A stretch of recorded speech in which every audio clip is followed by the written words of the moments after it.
তিন নম্বর সিফাত, তিন নম্বর বৈশিষ্ট্য হলো কুদরত বা ক্ষমতাশীলতা।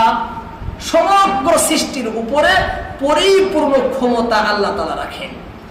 তিনি অসীম ক্ষমতার অধিকারী, সর্বশক্তিমান, সর্বশক্তিধর, চূড়ান্ত ক্ষমতা, চূড়ান্ত পাওয়ার একমাত্র আল্লাহ তাআলা। তিনি যেইভাবে চান, যখন যাকে চান, সম্পূর্ণ অধিকার একমাত্র আল্লাহ তাআলার। আল্লাহ তাআলা অক্ষম নন, অপারগ নন। আল্লাহ তাআলা অক্ষম নন, অপারগ নন, কারো মুখাপেক্ষীও তিনি নন।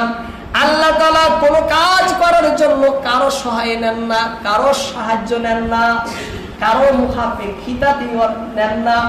নিজ ক্ষমতায় যাবতীয় কিছু পরিপূর্ণভাবে করেন। চূড়ান্ত ক্ষমতার তিনি মালিক।